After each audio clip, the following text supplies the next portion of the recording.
Hey everybody, Kingslayer back again with another one of our videos. I felt like this would be the perfect time to upload again as we just have a couple games left in the season.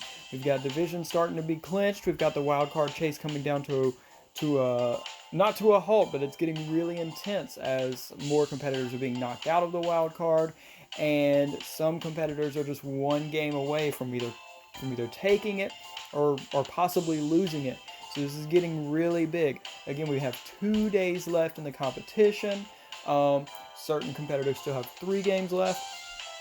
So let's get down to business. Let's see who all is in the wild card chase and who all has already clinched their divisions. So as per usual, I'm going over the clans that have been played these last couple days.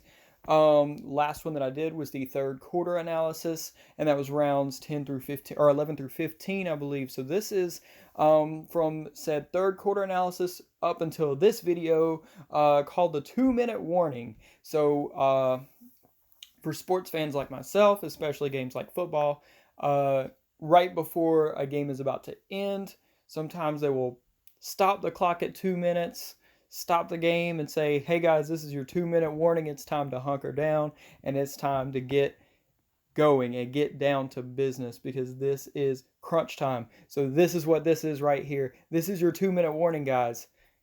Either make it or break it right here. So, anyway, from the third quarter up until this video, we've seen still a lot of Nova Grappler. Nova Grappler's been dominating this whole season, and it's not about to change, apparently. Um, it has dropped a little bit, as we can see, with a pickup of Kagero. So, again, we're seeing the trend that when Kagero is popular, Nova Grappler's not as popular. So, we're definitely seeing that trend. Spike Brothers have now tied with Royal Paladin for fourth place spot in games played. Last time we saw it was tied for third. Kagero has gotten a little bit more popular again. So I think some of the people have been watching this video and have realized that Kagero seems to be the out to Nova Grappler. So it may continue to get more popular as we go into the playoffs. As for games one, we are still seeing OTT sitting in a nice spot just below Nova Grappler. That has actually become a bit of a trend for the second half of the season. Um, Kagero is kind of in and out, sometimes in second place, sometimes falling below like two or three other clans. As of right now, they are tied with Royal Paladin, or well, no, that's yes, they are tied with Royal Paladin for third place. Spike Brothers falls below Royal Paladin, so it is starting to not win as many games as it was before. But it is still the top clan amongst non Q4 clans. And I'm kind of expecting to see it continue down that route. Spike Brothers is a really good clan, but with all of the Q4 clans just having a bigger card pool and more support, they are going to be the more heavily played clans. Spike Brother just happens to have a lot of really good cards and a lot of really good mechanics early on that allow it to be able to compete with the clans with a bigger card pool. So I am expecting it to stay the top non Q4 clan, although I am always up for a surprise. So um, with that said, this is your games one from third quarter up until the 2 minute warning. But I'd like to get into the real reason I want to do this video, and that's to talk about the competitors themselves. So, without further ado, let's get into the last bit of the season. So, as you can see, Monday is round one of the playoffs. Sunday is a bye day that the competitors get to take to kind of take a breather after this 20-game season that they've had. They've had to play 20 games, 20 days straight. So Sunday is going to be a little bit of a breather. It's going to allow them to just and prep for the playoffs. For those who did not make the playoffs, they're going to get about a week or two off. Well, no, about a week off. And then the new season will begin on June 1st. We're jumping straight into it. So for those who have chosen to sign back up for June, they get that week if they didn't make the playoffs, and then they're jumping right back in. For those that are for the ones that did make the playoffs, it's going to be a little more hectic. They're going to play through that. They might get a couple days off, and then they're going to jump straight in on June 1st as well. a lot of our players seem to really enjoy that, though, so I'm really glad to hear that. One game a day isn't usually as hectic, but that's not why I'm here. Um, so Friday and Saturday, these are the last 2 days left on the schedule. I do have some matches that have not been played yet on today. Today is Thursday. Uh, so with that said, I want to get into certain division leaders. And yes, we do have a few divisions that have already been clinched.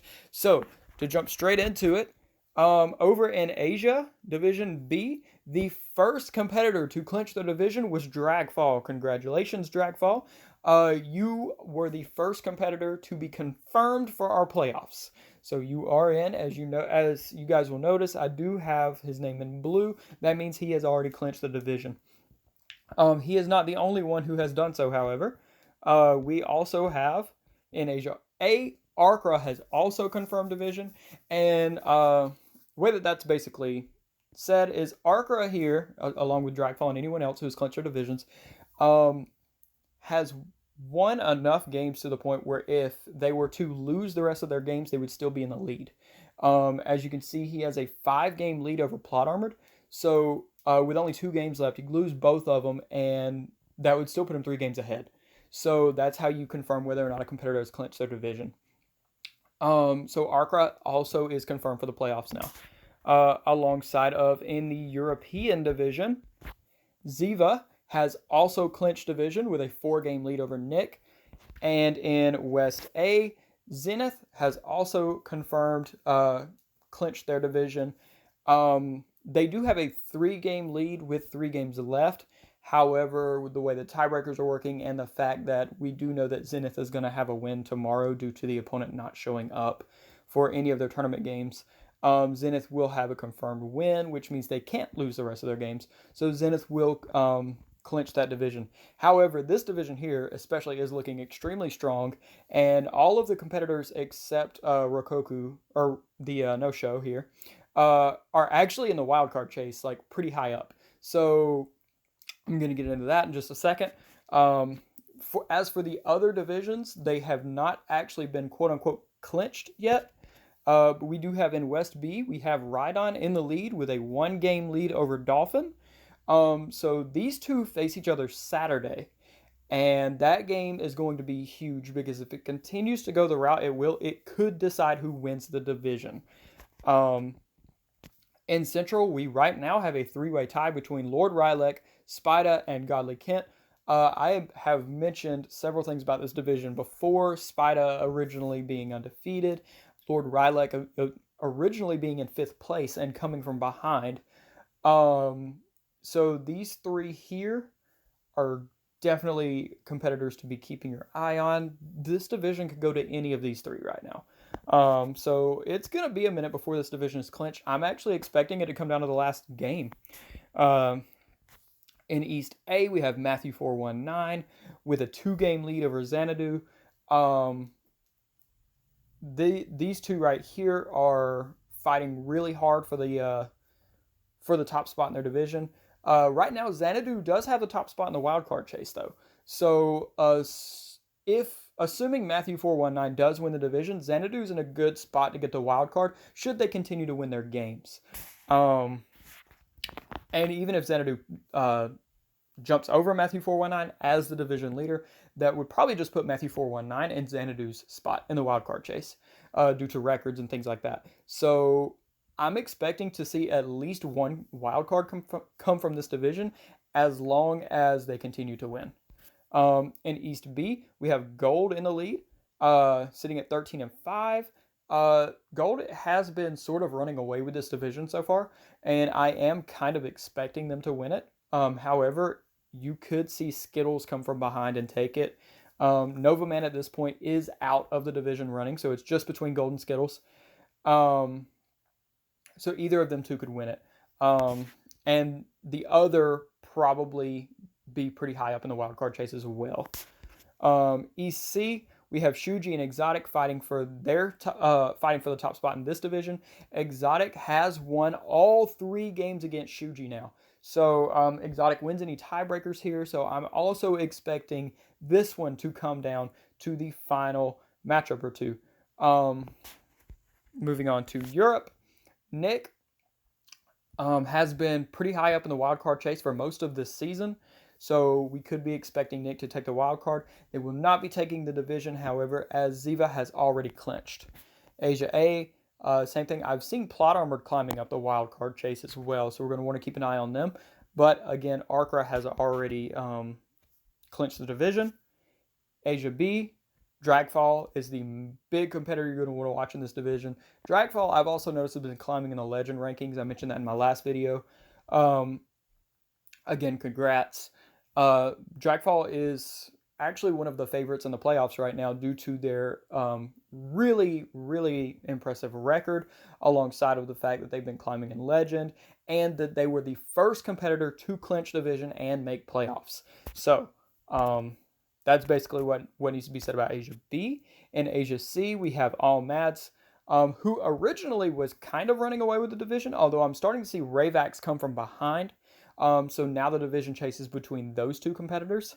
The one who doesn't win could be pretty high up in the wildcard chase and could possibly take it. And in Asia D, Jaden Guo has also confirmed clinch their division.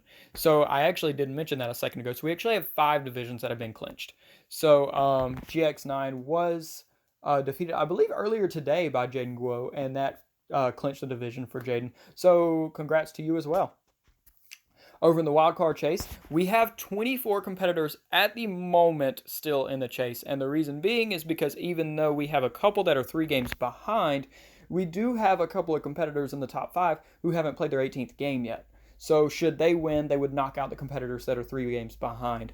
With that said, we have Xanadu, Megain, Dolphin, Gamer Penguin, and Pat Bootyham currently in the top 5 spots, being chased closely behind by Skittles, who actually is tied with 4th and 5th, so that would come down to tiebreakers.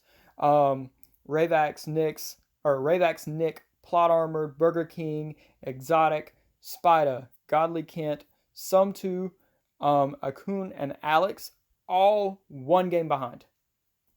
So that is really huge. At the moment, as you can see, we have a lot of competitors who have now been knocked out. When there are only 2 games left in the season, you legit cannot clinch a wild card spot if you're more than 2 games behind 5th place. So that's why so many have already been knocked out of the chase. And again, if Gamer Penguin and Pat Bootyham both win today, that would knock 23 and 24 out and make it where there are only 22 people actually left in the chase. This is getting really intense. And I should note that our number 2 and number 4 currently, Megain and Gamer Penguin, do have to face each other, I believe, on Saturday. So that game is going to be really huge, and it could possibly end with one of the 2 knocking the other out of the wild card. So that's going to be definitely a game to watch.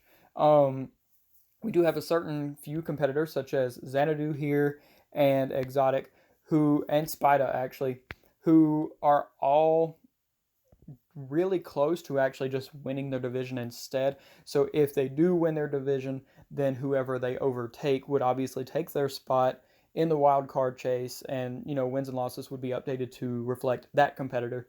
However, this is coming down to the wire, and I'm going to try and do a video at the end of the season after game 20, so in just 2 more days, to confirm all of our playoff competitors. So this is what you guys are looking at right now with only 2 games left in the season. I would like to wish all of our competitors the best of luck in these next 2 days. May all the triggers come to all of you, although that would make some really intense games if everyone hits all of their triggers. So that actually would be really fun to watch. Anyway, that's pretty much all for our video, I think. I talked about the competitors, talked about the wildcard chase. I would like to mention to all of our competitors who are currently watching, make sure all of your games are played by Saturday evening. We can't take any makeups on Sunday due to the fact that I have to use Sunday to calculate tiebreakers. So Try to make sure all of your games are played by Saturday so that there aren't any double losses or forfeits or anything like that. We don't want that. We don't want people getting knocked out of the playoffs because they forgot to play a game. That would be terrible. So please make sure you get all your games played by Saturday so I can calculate tiebreakers. And for any competitors or for any possible future competitors who have not signed up for June, jump into our Discord channel. There's a roles and signups channel. You're going to want to click on your region on that, and that's how you can sign up for June. Signups do close on Sunday, May 24th. That way we can have a schedule made by the beginning of next season. So basically, while everyone's taking their bye day, I'm calculating tiebreakers, and I'm solidifying who will be playing in June. Busy day for me on Sunday while you guys get a bye. Life of an organizer here. Anyway, thanks for watching. We're going to have a Discord link down at the bottom. We're going to have a Facebook page link down at the bottom. You guys are the best. Keep going. Good luck. And Godspeed.